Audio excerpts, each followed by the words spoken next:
energy can come in a wide variety of forms. It comes in forms like mechanical energy, um, where this is either potential or kinetic.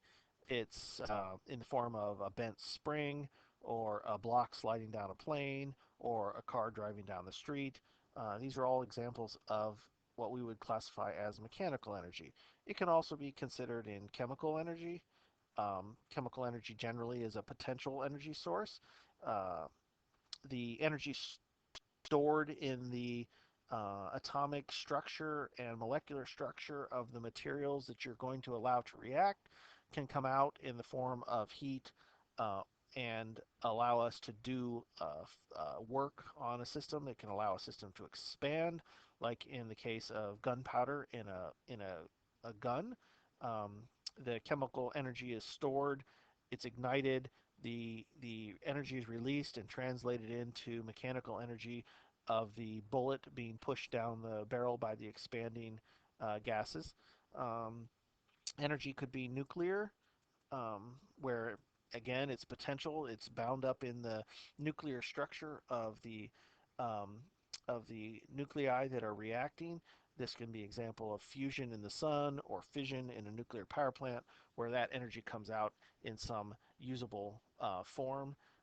We talk about heat energy, um, where we can extract energy from one heat reservoir and pump it into another heat reservoir and either get or sometimes get usable work out of that, like a heat engine, a steam locomotive, where we're burning chemical energy to produce heat energy, and then the heat energy is used to produce mechanical energy. These are all examples of a different varieties of types of energy, and they can be interchanged between forms. For example, we can use nuclear energy in the form of a fission reactor to produce heat, and then the heat can be used to turn a mechanical turbine. Uh, so it becomes motion of the turbine, and then the motion of the turbine could become through the use of a rotating magnetic field, electrical energy. Um, those are all translations of the types of energy. And usually, when we talk about energy being transformed from one form to another, a lot of times we talk about the concept of work. Work um, is a change in energy, is equivalent to a change in energy. And so we think of a system that has potential energy. That system is available to do work on some other system, and as a result, its energy goes down. The work is used to translate that energy into some other system or other piece of the system, therefore causing kinetic energy or the potential energy of that portion of the system to rise or fall. Um, Generally, we conceive in the world of physics, we're going to, at least for now, stick with this idea of mechanical energy. So mechanical energy is usually represented by two quantities, K plus U, where this is the kinetic energy. This is energy that is associated with the motion of the object or motion of the piece of the object. And the other one is called the potential energy, and this is the energy that's associated with the position or state of the system. So is it stretched out? Is it compressed? Is it raised up in a gravitational field? Potential energy comes in a wide variety of forms depending on what the state the system is in. And then E is considered to be the total energy of the system. And when we do problems, we tend to, or think about energy situations, we tend to think about closed systems. In a closed system, the total energy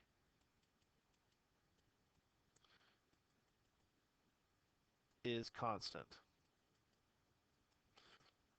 Energy just can't spontaneously disappear or appear in your system. If the total energy of your system goes up, then energy came in from the outside via some method. Usually work is done on your system, uh, uh, or heat was absorbed, or something that came in from the outside. If the total energy of your system goes down, then you know that energy left your system and was transferred to some outside source. So total energy is constant in a closed system. That allows us to apply the concept that the energy can slide back and forth between kinetic and potential. It can transfer back and forth, and this is very helpful in trying to solve problems using energy. Um, if we know how much energy is coming in or leaving, we can add a third term to our equation and talk about the work done on the system. So the total energy would go up if work is done on the system, and the total energy it would go down if work is done by the system. So on the system means energy is coming in, by the system means energy is going out. So let's see how we can apply this concept to some of our simple physical problems that we've typically talk about. Let's take the example of a block. Um, say that it's a 50 kilogram block and it's being pulled across the floor by a 100 Newton force. It's a 100 Newton force, and we'll say for now that this is frictionless to be simple. Well, uh, if that thing were to be pulled across the floor a distance of 20 meters by this 100 Newton force, this problem should look familiar. This should look like, well, what do we expect? We expect the block to be going fast by the time it gets over here. It's going to have some velocity because I've applied a force to it for a period of time. And we know that since force is equal to mass times acceleration, the block, having mass and a force applied to it, will have an acceleration. So let's look at this from a traditional force problem standpoint. I would say the acceleration on this block is the applied force, 100 newtons, divided by the mass of the block, 50 kilograms, which would give me an acceleration of 2 meters per second squared. I can then find out, well, how fast is it moving after it has traveled this 20 meters? Well, again, using a traditional force and kinematics problem approach, I would say V final squared is equal to V0 squared plus 2AX, and therefore the final velocity would equal, in our case, the square root of 2AX because the initial velocity is 0. So this would be the square root of 2 times 2 meters per second squared times a distance of 20 meters. I didn't really plan out the problem to have all 2's in it, but so this is the square root of, so for 880, um, which is equal to 8.94 meters per second. So this thing is now traveling at 8.94 meters per second. This is how we would approach the problem if we were thinking about it from the standpoint of forces. But we can think about this from a different standpoint. We can think about the total energy of the system is equal to K plus U plus work. So the energy of the system, final, is equal to the initial kinetic energy plus the initial potential energy plus the work done on the system. So this is going to equal 0 because the block was not moving to start with. We're going to say that the potential energy of the system, what types of potential energy might act on this block? Well, in this case, it would be gravitational, and the only change in potential energy for gravity would be as if we move the block up and down. So we're going to say that the initial potential energy of the system is equal to 0. Um, and um, and then plus any work done. And so we know that final kinetic energy can also be thought of as the final total energy is equal to the final kinetic energy plus the final potential energy, because the energy system is always equal to the sum of kinetic plus potential. So here we can again do that the final kinetic energy is some value, and the final potential energy is still 0 because we're not lifting this block up or down in this gravitational field. There's not any other potential sources available, so K final. So we know that in this case, the work done on the object is equal to the final kinetic energy. Now, this is a lot of work because it's the first time I'm introducing it. Normally, we would just jump directly to this statement that in this particular problem, the final kinetic energy is equal to the work done. Um, So the work is equal to force times distance F dot x or F dot s if we're being more accurate. This is a dot product because work is a scalar, energy is a scalar. The force and the distance is our vectors. And so we need to use vector multiplication. The dot product produces a scalar out of this.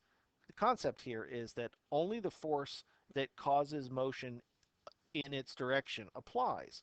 So if a force is perpendicular to the direction of motion, that force is not doing any work. So we know from the definition of this that this is Fs cosine theta, where cosine theta is the angle in between the F and the S vectors. In our case, we're moving to our S displacement is to the right, our force is to the right, and therefore um, so our S displacement vector would be that direction. So they're parallel, so the cosine of the angle in between them is going to be 1. So this is just F times the total distance S.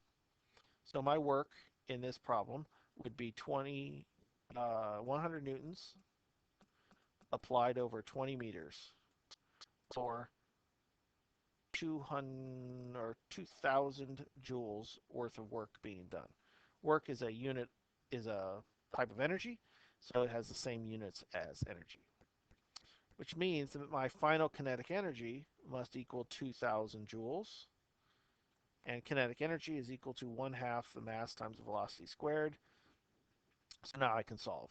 So multiplying through, I get 4,000 joules equals the mass, which was 50 kilograms, times v squared. I can solve. V is equal to the square root of of 4,000 divided by 50, which is the same as the square root of 80, which is the same as 8.94 meters per second, which is the same answer we got earlier. So you can see the equivalence of the two methods. Now, you may say, God, you did a lot of work there to get the same answer that you did over here in the way that we already understood. But I was explaining this whole first part is kind of explanation. So let's do another one where I won't go through the explanation. I will just apply the technique. Okay, let's do a block sliding down a plane. We'll say this plane is inclined at 30 degrees, and it's going to go 10 meters down the plane from where it starts. We'll make the block mass equals 8 kilograms. And again, we will be frictionless. So the question is, how fast is that block going when it gets to the bottom of this plane? So from an energy standpoint, I can look at this and ask myself, what is the initial kinetic energy of the system? Well, the block is not moving, so the initial kinetic energy is 0. Is there any initial potential energy of the system? Well, I see this block being a height y0 above where I want it to finish. So I can think this point down here as the location of potential energy 0, which means because it's lifted vertically upward, it must have some initial potential energy. Gravity can do work on this block. Gravity is going to cause this block to go down. So potential energy, gravitational potential energy, is represented by mgy. The amount of energy stored in the object is dependent on its mass times the acceleration of gravity times how high up it is. So let's say that y0, oh, actually, I can figure out what y0 is based off of the geometry of my triangle.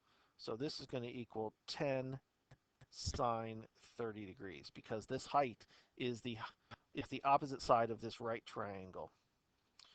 So my initial amount of energy would be 8 kilograms times 9.8 meters per second squared times that height, which was 10 sine 30, which I can do on the calculator here, uh, which is 5 meters. Guess I should have known that from my special triangles. So my total amount of energy that I have available in the beginning of the problem, 8 times 9.8 times 5 is 392 joules. So my total energy of the system is U initial plus K initial, which is 392 joules plus 0 joules, or 392 joules. That's how much energy I have to start with. And because the system is closed and there's no external work being done on this system, that's how much energy I have to end with. So that means that the final has to equal the initial, which means that the final kinetic energy plus the final potential energy has to equal 392 joules. Final kinetic energy is 1 half mv squared plus the final potential energy, it's 0 at the bottom of the plane, must equal 392 joules. So I can do 1 half times 8 kilograms times v squared equals 392 joules, and I can solve.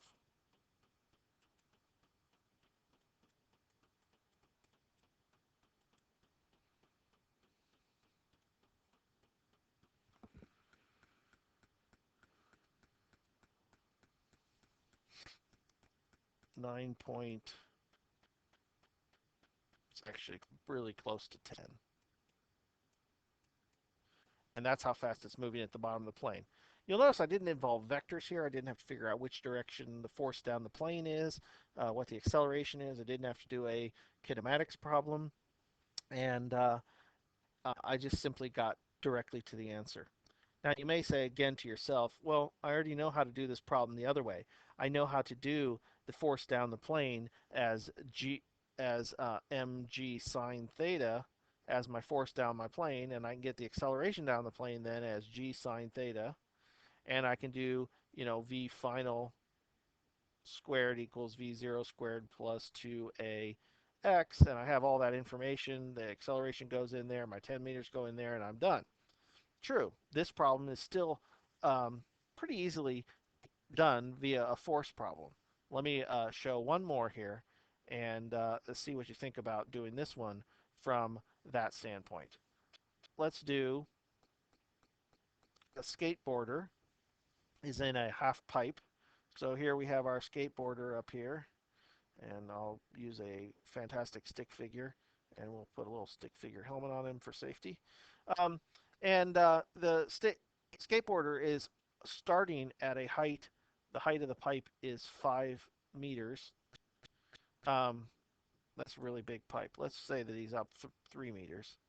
And the question is, how fast is the skateboarder going when he gets down here at the bottom of the pipe? Well, this is not an inclined plane anymore.